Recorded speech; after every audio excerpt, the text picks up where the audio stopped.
Jemaat yang dikasihi dalam Yesus Kristus, sebelum pembacaan Alkitab dan renungan firman Tuhan, mari kita berdoa memohon bimbingan Roh Kudus.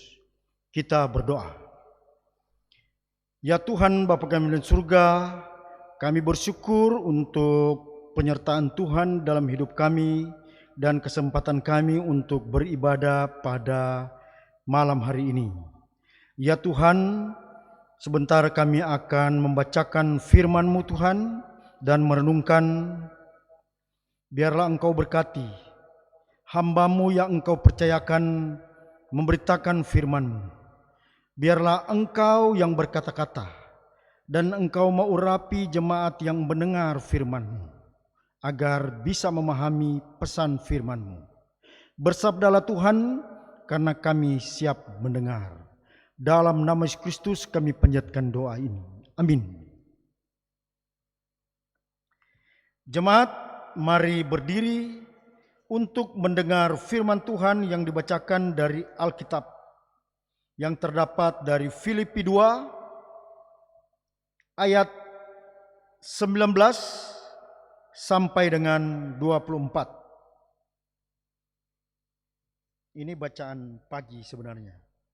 Yang mengatakan, tetapi dalam Tuhan Yesus, kuharap segera mengirimkan Timotius kepadamu, supaya tenang juga hatiku oleh kabar tentang hal ihwalmu. Karena tak ada seorang padaku yang sehati dan sepikir dengan dia dan yang begitu bersungguh-sungguh memperhatikan kepentinganmu. Sebab semuanya mencari kepentingannya sendiri, bukan kepentingan Kristus Yesus. Kamu tahu bahwa kesetiaannya telah teruji dan bahwa ia telah menolong aku dalam pelayanan Injil sama seperti seorang anak menolong bapaknya. Dialah yang kuharap untuk kukirim dengan segera sesudah jelas bagiku bagaimana jalannya perkaraku. Tetapi dalam Tuhan aku percaya bahwa aku sendiri pun akan segera datang. Demikian pembacaan Alkitab. Berbahagialah semua orang yang mendengar firman Tuhan dan melakukannya. Terpujilah Tuhan Yesus Kristus. Hosiana. Hosiana. Hosiana, Hosiana.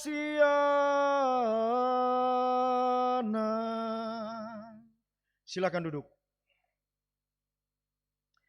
Jemaat yang dikasihi dalam Yesus Kristus,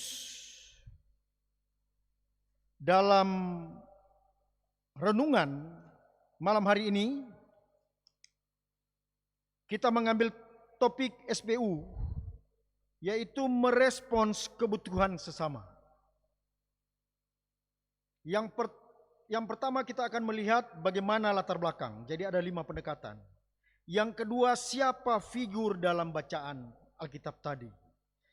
Kemudian bagaimana aktivitas Rasul Paulus dalam melakukan pelayanannya. Selanjutnya, apa poin penting dari bacaan Alkitab tersebut. Kemudian apa pesan firman Tuhan kepada kita malam hari ini. Kita masuk pada poin pertama, yaitu bagaimana latar belakang. Kota Filipi di Makedonia Timur yang letaknya 16 km dari pesisir laut Egea.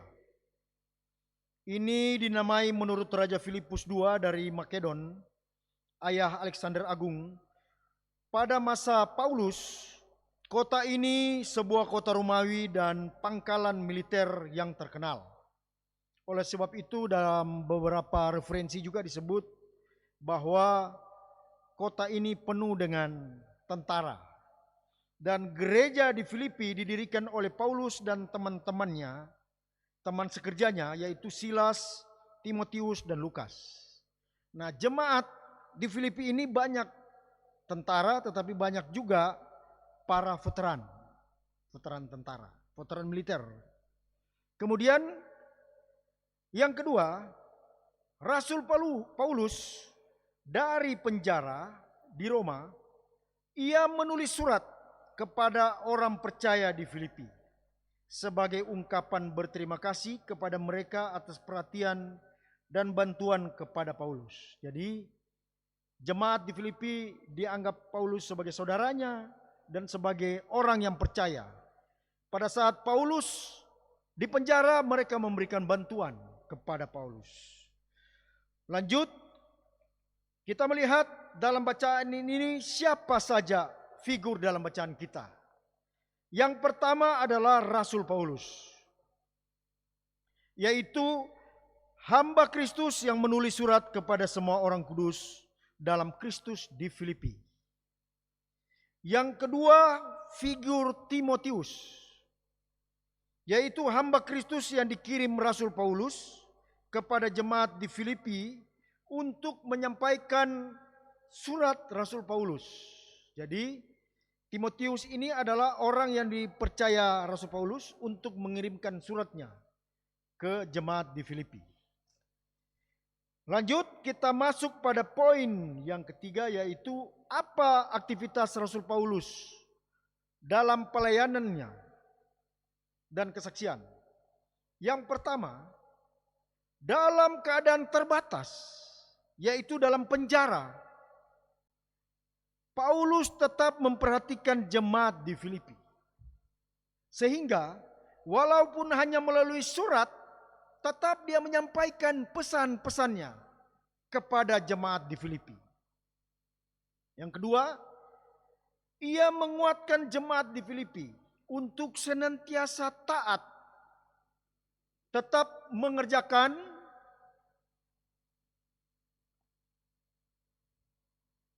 keselamatan dalam Tuhan. Ketiga, Paulus berjanji akan mengirimkan Timotius supaya tenang hatinya. Artinya, jika Paulus sudah mengirimkan Timotius ke jemaat di Filipi, maka dia tenang. Berarti pesannya ini akan tersampaikan kepada jemaat di Filipi. Keempat, menurut Paulus sudah tidak ada lagi orang yang sehati sepikir dengannya untuk sungguh-sungguh memperhatikan jemaat di Filipi. Kelima, karena sudah tidak ada yang memperhatikan, sudah berbeda, semua menurut Paulus sudah memperhatikan dirinya sendiri, bukan lagi untuk kepentingan Kristus. Dan keenam, kesetiaan Timotius telah teruji dalam pelayanan Injil. Artinya, Paulus melihat bahwa Timotius itu sangat setia dalam melakukan pelayanan Injil. Dan ketujuh, menurut Paulus, dalam Tuhan aku percaya bahwa akan segera datang ke Filipi. Ini pernyataan dan aktivitas Paulus di dalam bacaan kita tadi. Lanjut, kita lihat poin-poin penting apa dalam bacaan kita. Tetap dalam kerangka 7 poin itu. Poin pentingnya adalah bahwa yang pertama, tetap memperhatikan sesama, saudara, teman, tetangga, walaupun dalam keadaan apapun, tetap saling memperhatikan seperti yang dilakukan oleh Paulus. Dalam penjara pun dia tetap memperhatikan. Kemudian saling menguatkan agar senantiasa taat, tetap mengerjakan keselamatan Tuhan, tetap melaksanakan firman Tuhan. Selanjutnya, poin pentingnya adalah percaya pada orang lain. Paulus mengajarkan bagaimana dia percaya kepada Timotius untuk menyampaikan pesan. Jadi kalau orang lain sudah melakukan hal yang baik, maka orang lain juga akan percaya. Artinya interaksi antara Paulus dan Timotius ini perlu kita pelajari. Timotius menunjukkan dulu kesetiaannya, menunjukkan dulu perbuatan baiknya sehingga dipercaya oleh Paulus untuk mewakili dalam menyampaikan firman Tuhan. Keempat, ini tentang persepsi dan tindakan. Walaupun orang lain tidak sehati sepikir, Paulus tetap melakukan sungguh-sungguh memperhatikan jemaat di Filipi. Jadi, menurut dia orang lain sudah tidak sehati lagi memperhatikan, tetapi dia tetap melakukan. Yang kelima, ini hampir sama dengan keempat. Terkadang kita memperhatikan orang lain lebih memperhatikan diri sendiri, bukan kepentingan Kristus. Jadi ini yang dialami oleh Paulus, bahwa orang lain ini nampaknya mulai egois, mulai memperhatikan diri sendiri, nggak lagi melakukan tugasnya sebagai pelayan. Kemudian yang keenam, bagaimana mengakui kelebihan orang lain, berpikir positif. Seperti yang dilakukan oleh Paulus terhadap Timotius. Karena Timotius sudah menunjukkan kesetiaannya, maka Paulus percaya pada Timotius. Jadi, jika orang sudah melakukan hal-hal baik, menunjukkan kesetiaannya, kejujuran, kita juga perlu percaya dengan orang lain. Sebaliknya, kita jika ingin dipercaya oleh orang lain, maka kita harus melakukan hal-hal yang baik. Kita perlu melakukan secara tulus dan jujur setiap tanggung jawab. Itu yang membuat orang lain percaya. Dan yang ketujuh, Paulus percaya bahwa dalam Tuhan ia akan segera datang ke jemaat di Filipi. Dia yakin walaupun dalam penjara. Pertanyaan yang terakhir, atau apa pesan firman pada malam hari ini terhadap kita semua? Yaitu pertama, tetap memperhatikan sesama. Maaf. Walau dalam keadaan tekanan kondisi apapun. Dalam kondisi saat ini, kondisi pandemi COVID, kita dibatasi untuk pergi. Kita dibatasi untuk protokol kesehatan. Tidak boleh sembarang pergi. Resiko penyakit. Sehingga semua dibatasi. Bahkan kondisi ekonomi juga mempengaruhi. Tetapi dalam kondisi yang demikian pun kita harus saling memperhatikan sesama. Kepada saudara, teman seiman, teman warga jemaat, tetangga, kepada siapapun kita harus saling memperhatikan. Yang kedua, saling menguatkan agar senantiasa taat, tetap mengerjakan keselamatan dalam Tuhan, melaksanakan firman Tuhan. Menguatkan banyak cara untuk kita lakukan. Bisa kita bicara langsung, bisa kita bertelepon, tetapi seperti Paulus katakan, dia menyampaikan, Paulus menyatakan, contohnya yang dia lakukan adalah dia menulis surat, menyampaikan pesan. Intinya pesan itu disampaikan kepada jemaat di Filipi melalui Timotius. Tetapi dengan teknologi yang ada saat sekarang, pesan kita tidak perlu melalui orang lain. Pesan kita dengan mudah bisa melalui WhatsApp atau pesan yang lain langsung sampai kepada orang yang kita tuju, saudara atau teman yang lain. Saling menguatkan untuk senantiasa yakin dan percaya penyertaan Tuhan. Sehingga kita kuat semua. Yang ketiga, pesan firman adalah kita belajar percaya kepada orang lain. Tetapi jika orang lain sudah menunjukkan benar-benar teruji kesetiaannya, kejujurannya, tanggung jawab, maka kita perlu memberikan kepercayaan kepadanya. Sebaliknya, terhadap diri kita, jika kita ingin dipercaya oleh orang lain, maka kita juga harus menunjukkan kesetiaan kita, kejujuran dan tanggung jawab kepada orang lain, apalagi dalam pekerjaan, sehingga orang lain percaya kepada kita. Jadi ke dalam dan juga keluar, kepercayaan itu penting.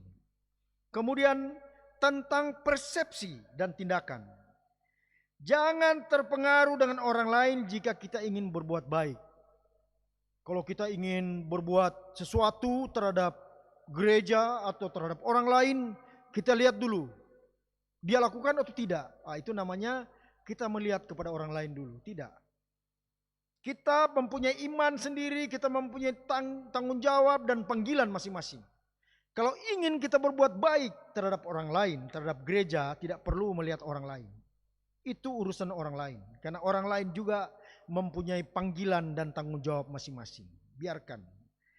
Tapi kita jika ingin berbuat baik, kita lakukan saja apa yang ingin kita lakukan.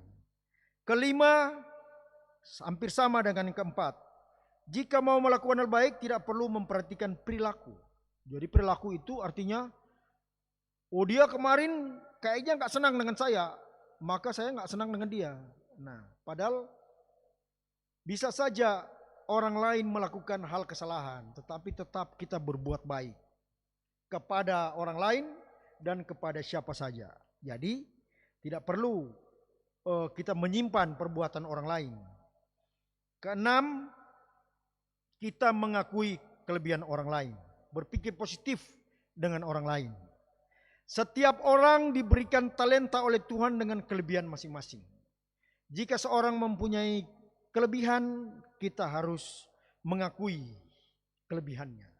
Sebaliknya kalau ada kekurangan, perlu juga kita beritahu. Jadi kita perlu mengapresiasi apa yang diperbuat orang lain jika itu baik. Tidak perlu kita mencemooh, seakan-akan mencari kekurangan. Buat apa? Tetapi kita memberikan apresiasi. Appreciate untuk perbuatannya yang baik.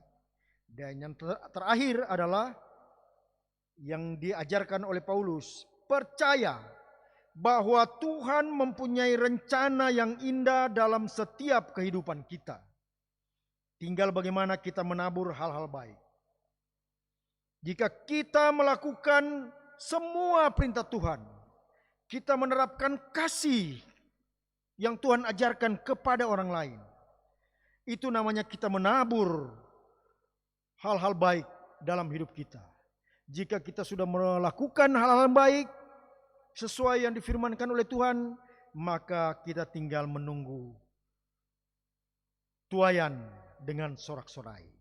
Siapa yang menabur dengan tangis, maka dia akan menuai dengan sorak-sorai. Percaya Tuhan tidak pernah membiarkan kita, tetapi Tuhan senantiasa menyertai kita sekalian. Terpujilah nama Tuhan. Amin. Kita berdoa. Ya Tuhan, Bapa kami dalam surga, kami berterima kasih untuk firman-Mu. Biarlah ya Tuhan, firman-Mu ini dapat mengajarkan kami untuk saling memperhatikan sesama kami, walaupun dalam keadaan apapun. Yang berikutnya, biarlah kami senantiasa tetap taat melaksanakan firman. Dan kami percaya bahwa Engkau akan senantiasa bersama-sama dengan kami. Engkau mempunyai rencana yang indah dalam kehidupan kami. Sehingga kami akan memperoleh hidup yang kekal dalam hidup bersama-Mu. Inilah doa kami Tuhan, semua hidup kami serahkan ke dalam tangan-Mu, dalam perlindungan-Mu. Dalam nama Yesus Kristus kami panjatkan doa ini. Amin.